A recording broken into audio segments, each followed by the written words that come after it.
Download our complimentary guidebooks, checklists, and other useful financial resources at savantwealth.com/guides. So thank you for joining us. Today we have this discussion of how are you going to get ready for the stage of retirement? My name is Danielle Moore. We were talking and kind of chatting before that many of you, if you work with me, you know me as Danielle Dahn. So I am literally changing my name tomorrow. I'm a newlywed. So thank you for that little chuckle. I'm a financial advisor here in the Naperville office, and here is my really good friend and colleague. She's one of my favorite people to work with, but she's in our Southeast location, so you get Midwest and Southeast, Miriam Falaki. Miriam, you want to say hello? Yeah, hi everyone. Thanks for joining us today. Thank you, Danielle, for getting us started. I'm just going to go over our agenda real quick. So today we want to first talk about how best to replace your paycheck in retirement and ensure that there's a steady income. Then we will explore how to make most of your benefits, keep taxes from eating away through your savings, and then finally, let's focus on what it all leads to, living your best life and most fulfilling during retirement. We'll then wrap up this session today with Q&A, so feel free to type your questions in the chat box as we go. Now, I'll pass it back to Danielle to get us started with the saving strategies. All right, savings before retirement. So if you're joining this webinar today, we are assuming that you are checking in with us because you're preparing and getting ready for retirement. What we have listed here is this looks like a hamster wheel. And sometimes it can feel like that, right? We're nearing retirement, we're in our peak earning years, and we're trying to get ready for retirement. The part you want to be careful about, what we're trying to show here, is that once you're retired, one of the biggest important pieces to know is the definition of retirement is what are you going to be spending? So what does that look like? So having a budget and getting prepared for that. One of the risks is that we have the ability to work more, get more money, make more money, but lifestyle creep becomes a very real thing. So be careful of that and increasing spending right before retirement. Be aware of what you need and so what you can put away for your actual retirement spending goals. Now, the next place that we have is looking at our investment buckets. So what do we call this here? If you're with Savant and you're either a client or you've followed our webinars in the past, you'll know that we're very much focused on retirement planning and thinking about not only diversifying in the investments that you own, but also in the types of accounts. So if we look at this, we've got the first bucket, and we'll call this asset location. You've got your 401ks, your SEP IRAs, your traditional IRAs, your 457F, your 457B, your 403A, your 403B. The list goes on and on, just alphabet soup. That tax deferred money is while I'm working and I'm in a higher income tax bracket, I want to defer my income where possible. So that's what this bucket does. It let me defer the money now so that the taxes ideally come out at a later point in time when I'm in a lower tax environment. Now we have listed the taxable brokerage account. The brokerage account is really outside of the purview of retirement accounts. So when we look at that, we've got the assets are set in such a way that there's no parameters or rules that exist within retirement accounts. And they're taxed at capital gains rates, which can be lower and typically are lower. So you want to be tax efficient in this bucket. The first word says taxable. So know that on an annual basis, it's hitting your tax return. So you want to be careful. But what we want you to do is have a combination of these different types of buckets. So the next one on your screen is looking at the health savings account. The HSA is looking at a triple tax exempt account. So this is our very favorite account. So picture funds go into this account on a tax deferred basis, and then they grow tax free and they come out tax free if you use them for qualified expenses. So you never pay up front, you don't pay along the way, and you don't pay when you take it out on the back end. What I'd like to comment on this is that it's often overlooked because it's a smaller bucket in size. And that's because there's caps of how much you can put in there. It's not the right vehicle for everyone because it has to be paired with a high deductible health plan, and that's challenging for many individuals to use. So if the right circumstances arise and you can have this, use it as an investment vehicle. This is really great to let the funds accumulate for years to come and show up as tax-free assets available to you in retirement for healthcare spending, for long-term care needs, from COBRA to bridge the gap from retirement to Medicare. Essentially, this account can grow and you can save your receipts and don't be taking the money out on an annual basis, right? So when you grab those funds, they'll be available to you. All right, the next place I go is the Roth 401k and the Roth IRA. So these accounts, the distributions are tax-free. So we love these accounts too, right? This means that all along the way, I put in the after-tax money, but it's growing in a tax-free manner and it's free to me when I take out from income tax purposes. So that is great. So to back up, I'm just defining these 4 different buckets. If you geek out like Miriam and I and you like all the tax consequences, right, we can get into all the details and rules of these accounts. But what it means at a high level is you need to have a variety of buckets so that you have more flexibility in retirement. You want to be able to create your own paycheck and control the taxes at the time of the withdrawal to minimize your taxes in any given year for your situation, as well as over your lifetime. So if you came to Miriam and I and you had everything in a pre-tax IRA account, I mean, that's wonderful, but our hands are tied. There's certain things we could do with Roth conversions and et cetera, but still you don't have as much flexibility as the retiree who has multiple types of accounts. So preparing for retirement also means making sure you've diversified the types of accounts that you own. All right, so now what do we have listed here? We have your savings strategies before retirement. So we're listed a hierarchy. And really at the bottom, says start here. You've got this green arrow. It says your emergency savings accounts.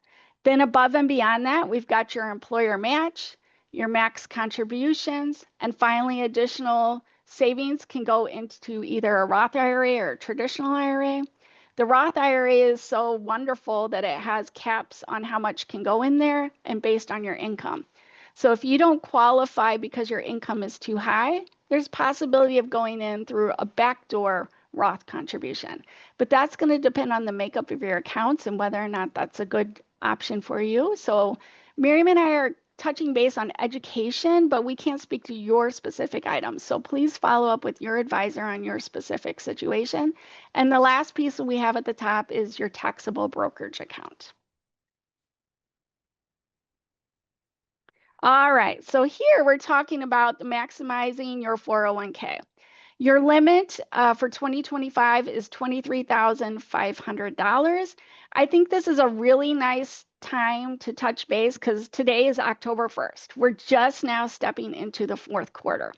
So the Secure Act 2.0 created legislation that for those age 60 to 63, so you can't end 2025 having hit your birthday of 64 any time in the year.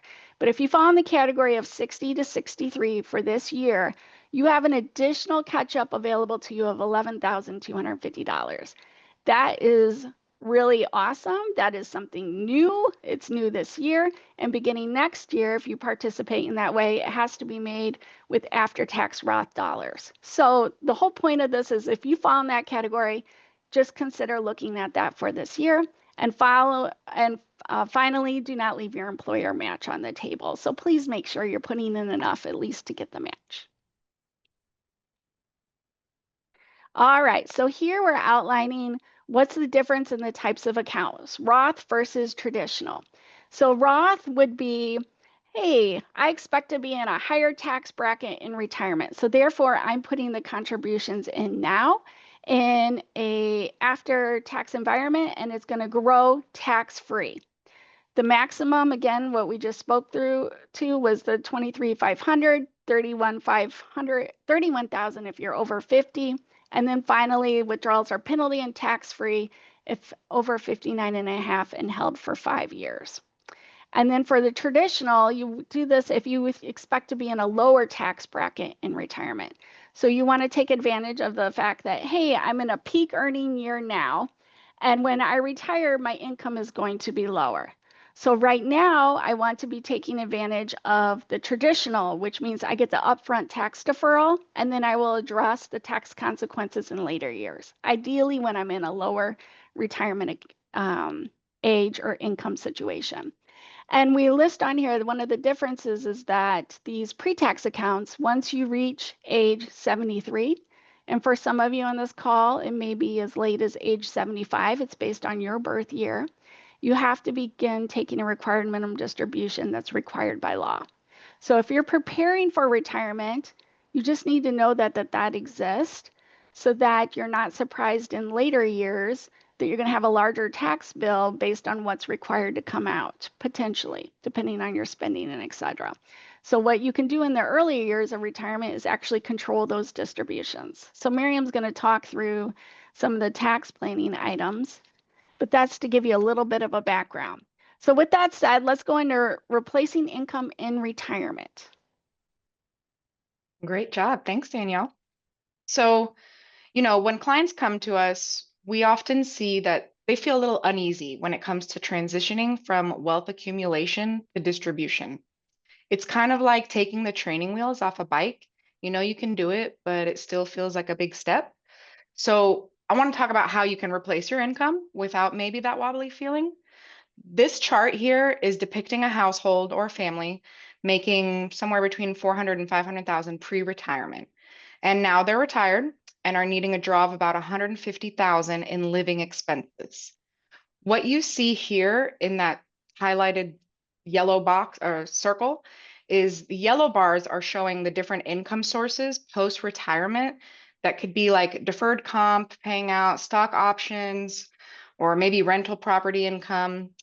And you would need to be supplementing this period before Social Security kicks in with portfolio withdrawals. Those are the light blue bars. That's why the early years are so important to have great planning in place. But look what's happening in the later years. They have all this income coming in from Social Security and RMDs with the occasional portfolio withdrawals. Maybe those are some bigger expense years, new car, home repairs, whatever that may be. In those early years, each person will have their own unique situation. So your situation might allow you to accelerate income. So maybe you might do some Roth conversions in those years, or you might be in a high tax bracket due to other income coming in those years, and you might want to be able to withdraw from the tax-free account, which why those buckets are so important. So without early proper planning in place, the income in the later years can end up boosting you into a higher tax bracket.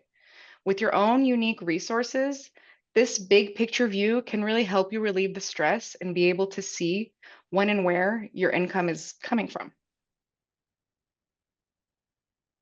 Now, this here is another chart just to give you a quick visual depiction of all the different sources of retirement income.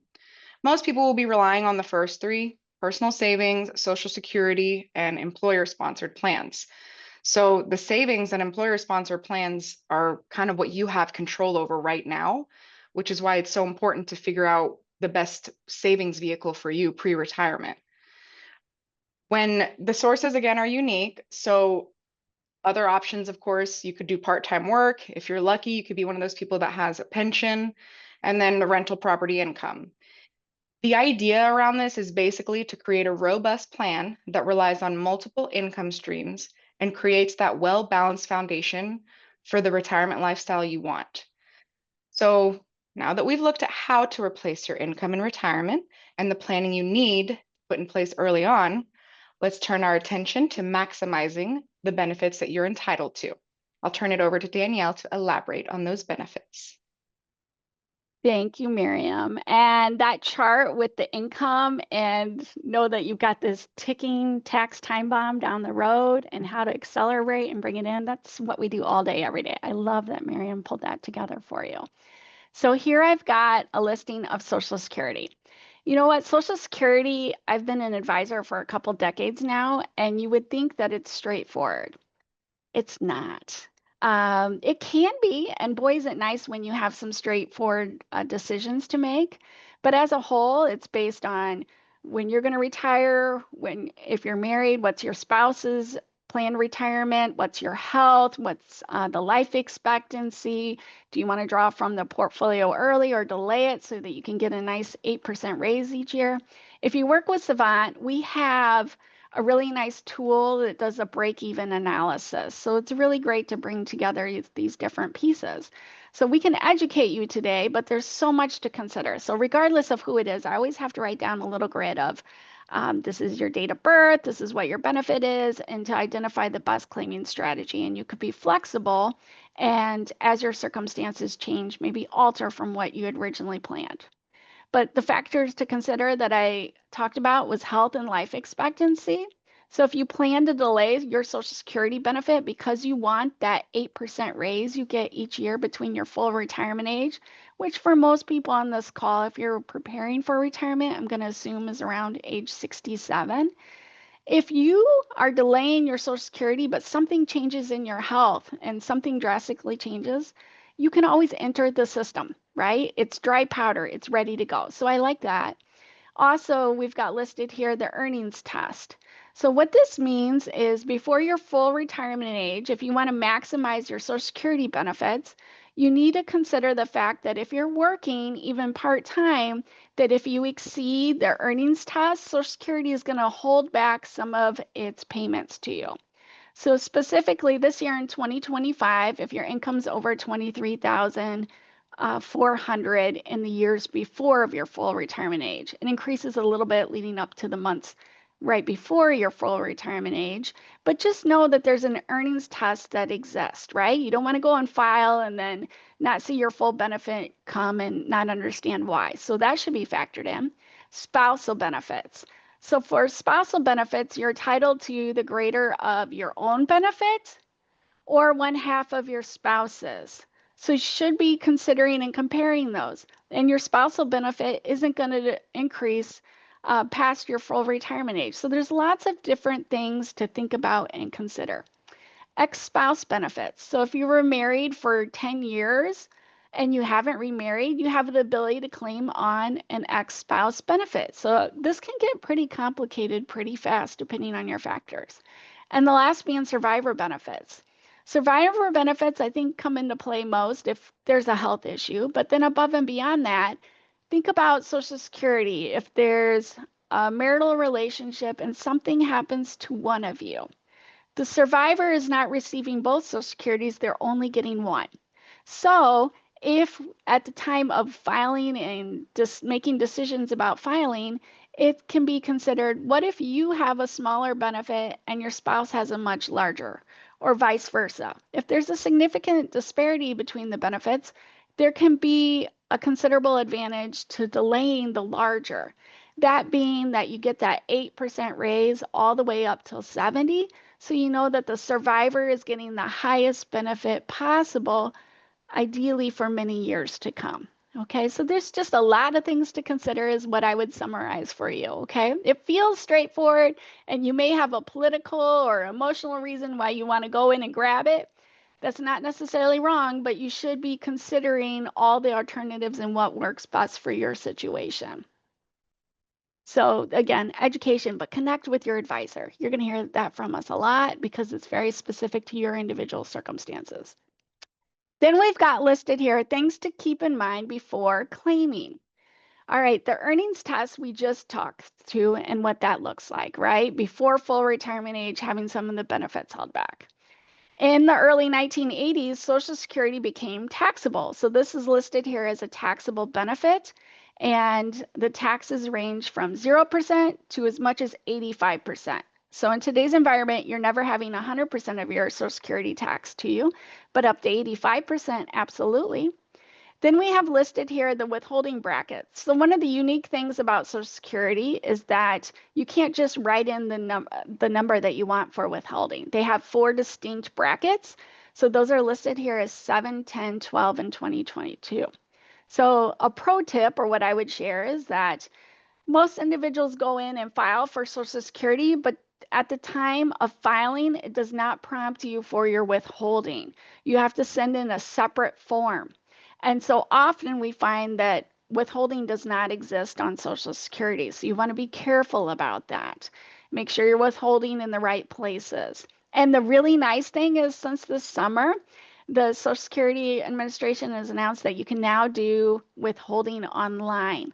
So I myself have yet to actually see that executed, but from my understanding, you can go do it. So please check that. My understanding is that you have to sign up first, but then afterwards you can go back in the system and potentially change your withholding online. So wouldn't that be wonderful instead of using a form? Because we want to make sure there's no surprises at tax time. Then we've got Medicare listed here.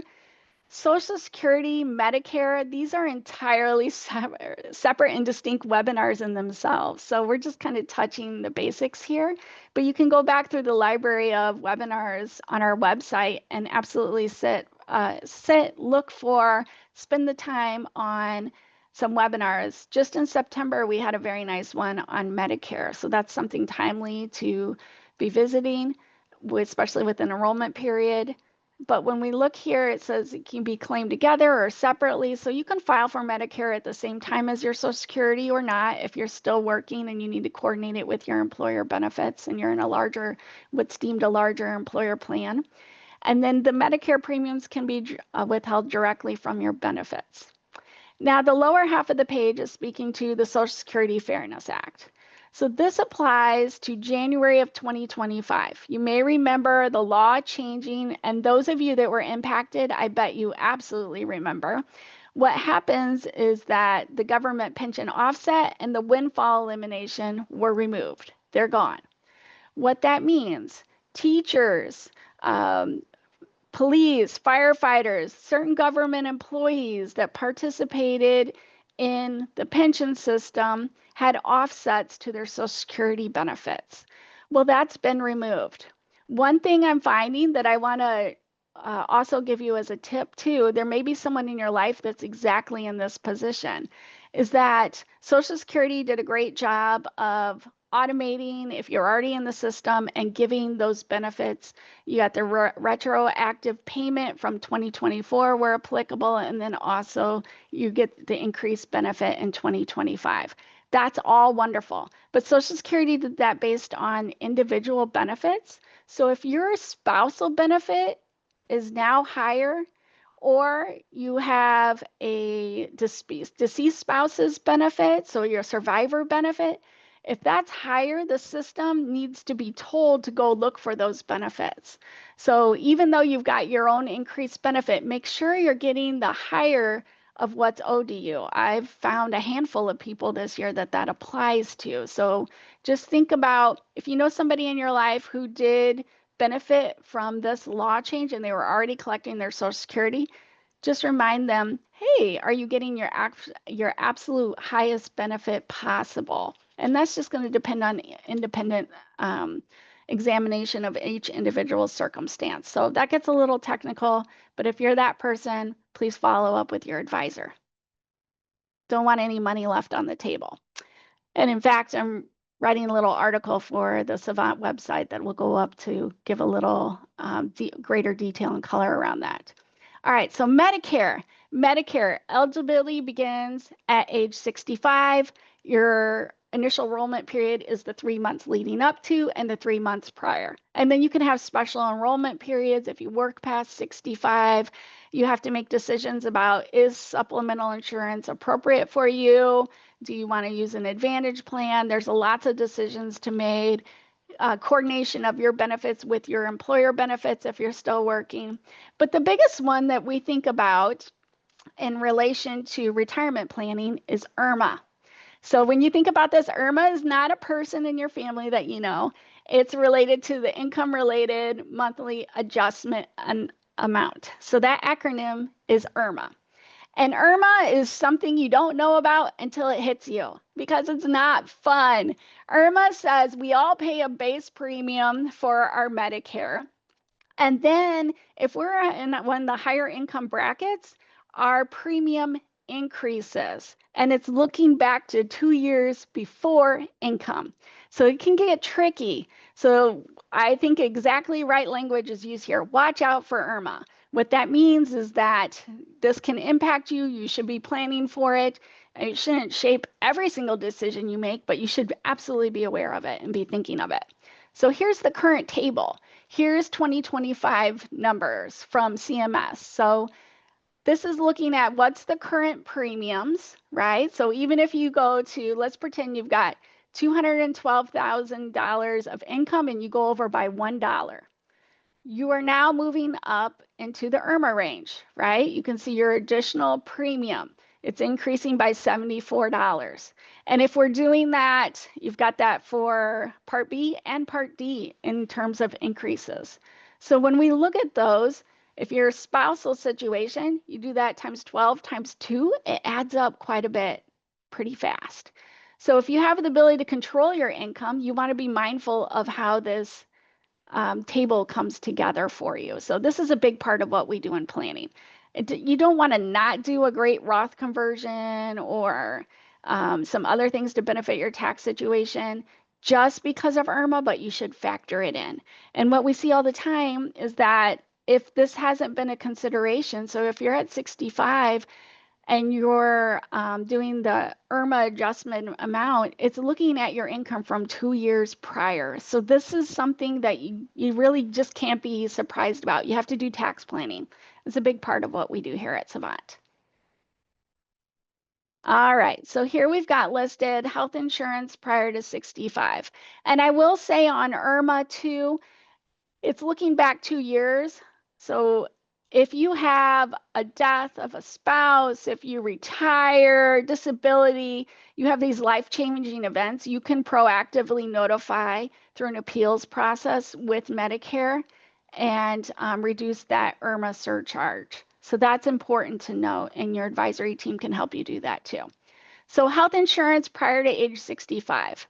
I'd say the biggest one on here is COBRA. And what I mean by that is it's often overlooked because it's very common to hear, oh, I'm going to work till 65 so that I get my health insurance, right? Well, you can always go purchase on the exchange or different options too. But if you like the plan you're on, your current doctors, and you want to use COBRA, it's going to carry you for 18 months. So at 63 and a half, you could elect to retire and you're going to be carried all the way to 65. So that's something that should absolutely be considered. You're going to be paying your own premium, the employer's premium plus a 2% surcharge. So it may be expensive, but it doesn't mean you necessarily have to keep working till 65.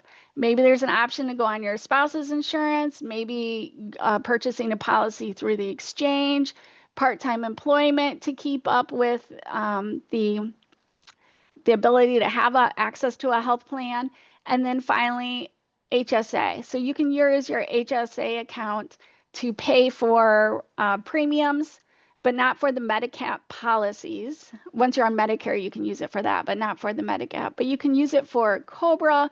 You can use it for long-term care expenses later in life. We love the HSA. So again, like I was saying before, hold on those receipts. Don't reimburse yourself and let that account grow. If I'm a younger person preparing for retirement, I'm going to try and get as much in the HSA as possible so that I have a nice bucket that's there for long-term care decades from now. I love that idea. All right, strategies for tax efficiency. Let's kick it back over to Miriam, our tax guru. Yeah, I get to talk about everyone's favorite subject, taxes. And you know what we like to tell people is the key to taxes isn't really avoiding them entirely, but optimizing them so you're paying the least amount of lifetime taxes.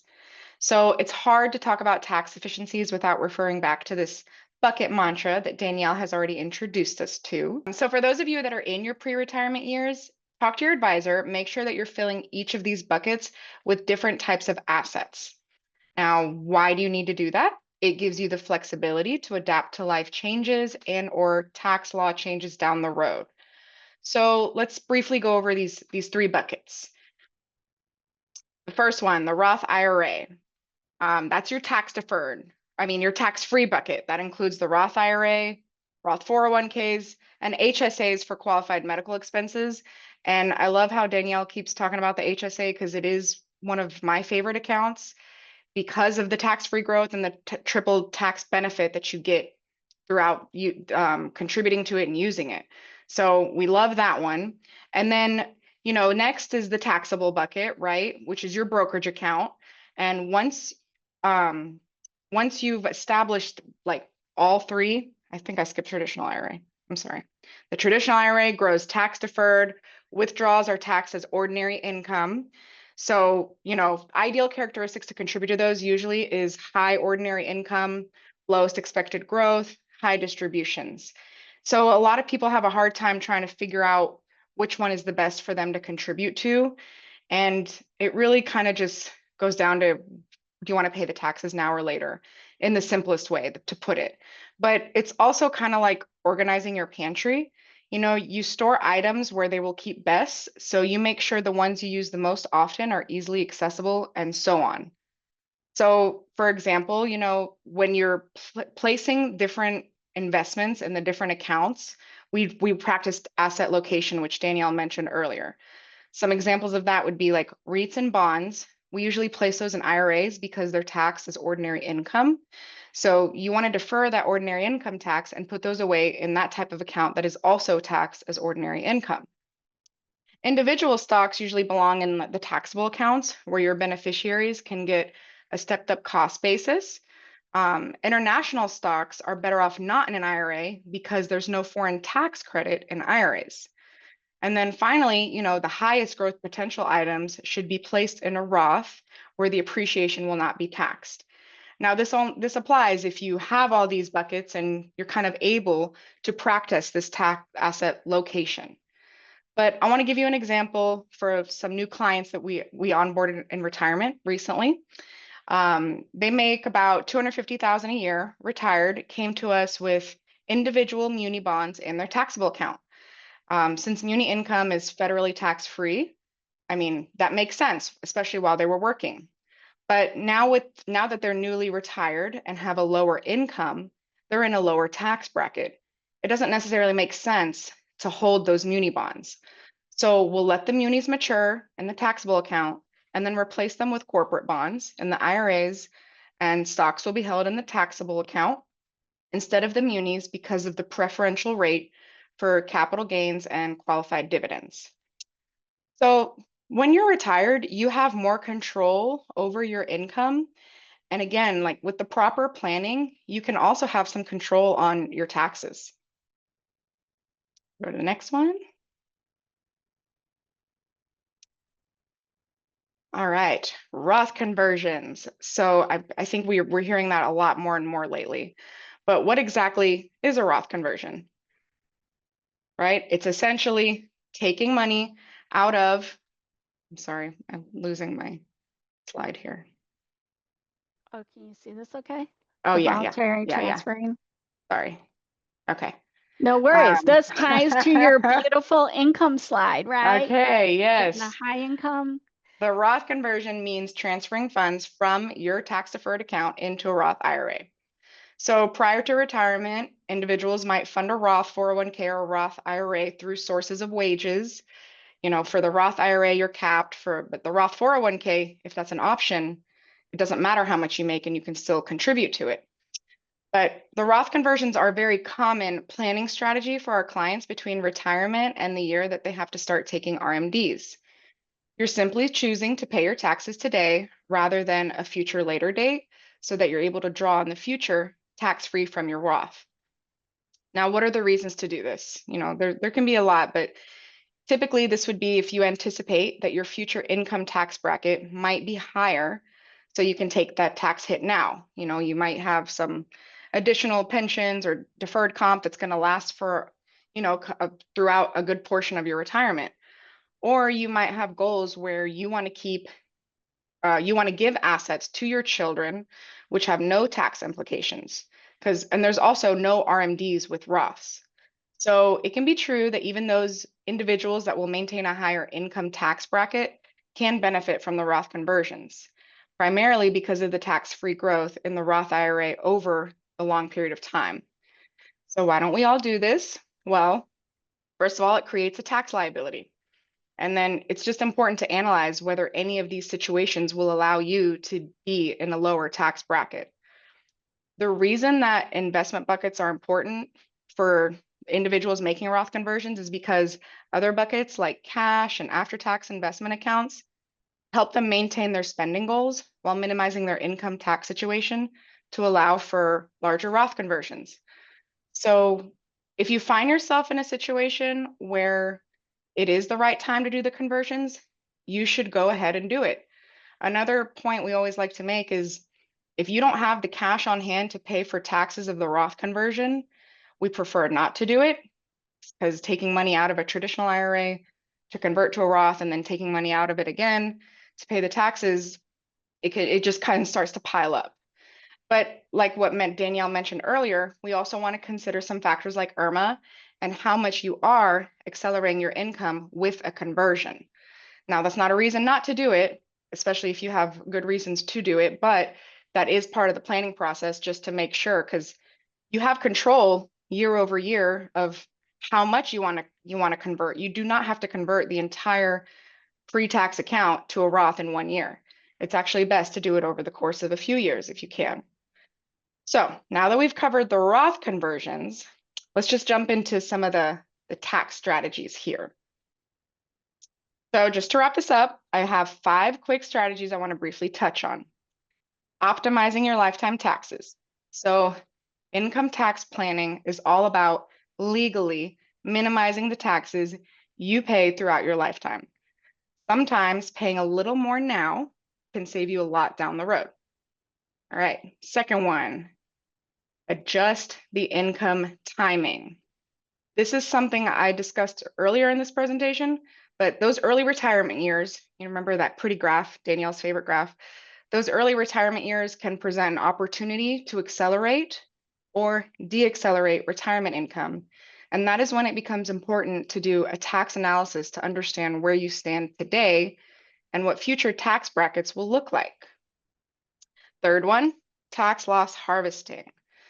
As we all know, markets don't always behave like we want them to. But if you see yourself running into a situation, or when you see yourself running into a situation when some of your investments are making losses, you can use that opportunity to tax loss harvest to decrease your tax bill for the current year or for future years. The strategy behind this is to sell a security at a loss, and you can use that going forward, but then turn around and purchase a similar security so that you're able to stay invested in the market. There are a few more rules to this. We don't have a lot of time to get into it, but that's kind of like, making lemonade out of lemons. That's how we like to look at it, tax planning opportunity. And then the fourth one here is the state tax planning. People tend to relocate after retirement. Could be for warmer climates, closer to family, to avoid state income tax, and hopefully get that favorable tax treatment. But income state rates do vary state by state. You also need to consider property and estate taxes in the new state. They really can be completely different. And I heard this from one of our other colleagues, but taxes are like termites. They can just eat at your portfolio without the proper treatment. And then finally, the last one, charitable gifting strategies. I know we have a webinar in itself about this, and there are many gifting strategies that can reduce your taxes. I'm just going to touch on 2 today. So QCDs, or qualified charitable contributions. Once you reach age 70 and a half, you can gift directly from your IRA to a charitable organization. So you can use these to satisfy your RMDs. And obviously, before you hit RMD age, it's a good way to reduce the value of your IRA. So when RMDs do come, the account is a little lower. And again, this only makes sense if you're charitably inclined. You can also gift highly appreciated securities from your taxable account. For example, you purchase stocks for $1,000, they grow to $5,000. Instead of using current cash on hand or selling the fund, paying the gain, and making the donation, you can gift the fund directly to the organization. The organization will not pay any taxes if they are a 501c3, and you will benefit from a charitable deduction. So essentially, you're able to donate a larger amount to a meaningful cause to you when you initially paid $1,000 in this example. So again, this only makes sense if you're charitably inclined. We don't suggest people just start gifting just to do it, because there's a little bit of tax savings, but not enough to do it just because. But really, all of these strategies are like assembling a puzzle, right? So it's not just about saving money. It's about using that money to live a rewarding and fulfilling life. So in our last segment, Danielle will talk about how to build a fulfilling retirement. Over to you, Danielle. Miriam, you're so good. You've got the puzzle, you've got the pantry, the termites. Oh my God, these are great stories because we love the vernacular of these financial terms, but I'm sure not everybody on this call loves it. So thank you. Those are such good analogies. I'm going to steal them. All right. So living a fulfilling retirement. What this means. All right. I have not retired myself yet. That's why you have me on the call. And in fact, it's probably quite a ways off considering next year I'm going to have 4 kids in college. So there's a lot going on. But what I do have the luxury of doing is helping maybe 4 to 5 people retire every single year. And at Savant, we're really helping people retire every day. So, what are my observations, my anecdotes that I take from that? My little bit of evidence would be your transition time to retirement. I think generally I find you're more successful if you have something to retire to. And what that means, if someone struggles, it's generally the personality type of your work. And trust me, Miriam and I are probably these people. And then a lot of our clients are high achieving, passion for their work, purpose. And if your work is really defining a lot of who you are, please make sure you know what you're transitioning to because you may have a retirement where the first few months, pretty common, I think, where everyone catches up on their sleep, right? You get into relaxation mode. You've been waiting forever for this. Then you start cleaning out those closets and organizing the files that you've had in the basement forever and get everything in order. Then you come up for air and you're like, what's next? If that purpose was removed and you don't have a fulfilling purpose to transition to, it can be quite challenging. But if you've given this really careful consideration, I think you can end up in a really wonderful spot and transition really well.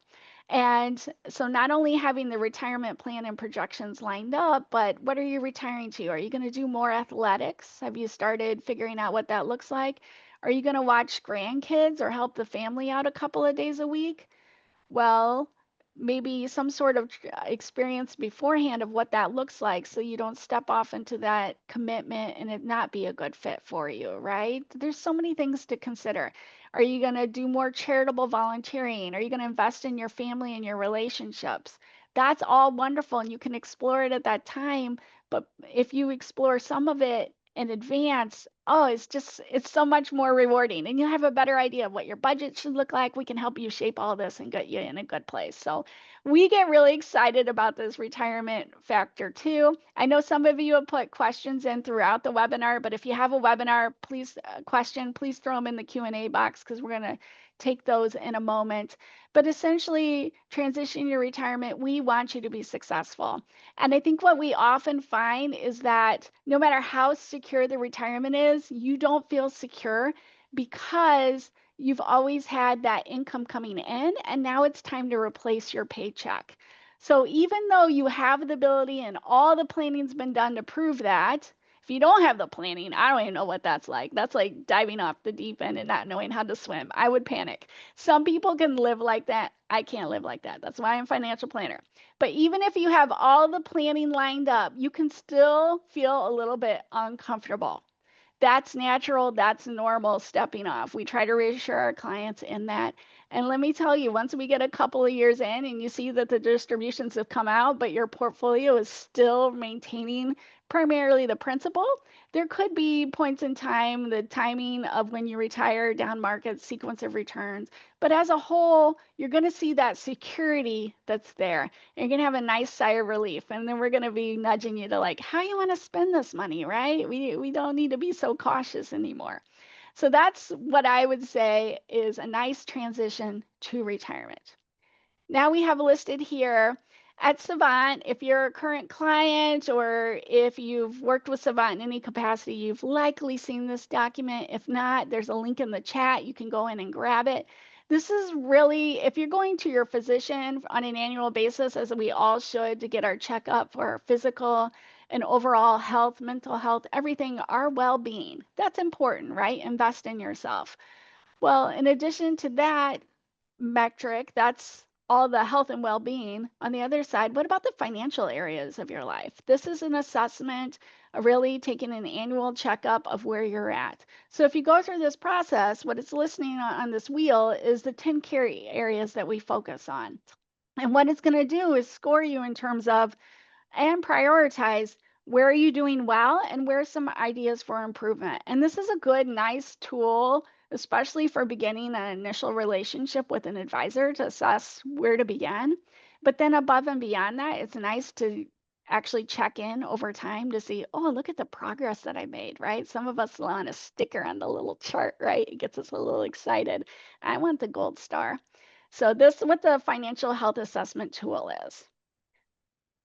Now here is also in the chat, again, Miriam and I, we love this. This is our passion. This is our life's work. And we are chuckling about our enjoyment of doing these webinars, and it's fun to do them together. But it's only educational based. The depth and breadth of what we cover is so deep. And your specific situation, we can't give you advice today. It's just educational. So for your specific situation, please connect with your advisor. If you don't have one and you want to connect with someone, please click on the link in the chat to just get that initial discussion started. And now we're going to go over to questions, but let me click here for the disclosures because legally we have to share this information with you. Now let's hop over to the questions that we have. So with these coming in, let's see, there's a handful, but we're almost coming up on the hour. So maybe I'll give one to you, Miriam, and if you want to throw one at me. Sounds good. Do you want to go first or you want me to? Sure, yeah, I'll go first. Okay. So, can you speak about the solvency of Social Security? Yes, absolutely. So this is definitely something that brings up fear in individuals, and it's very warranted because there's a lot of math and there's information that comes out about how solvent is Social Security.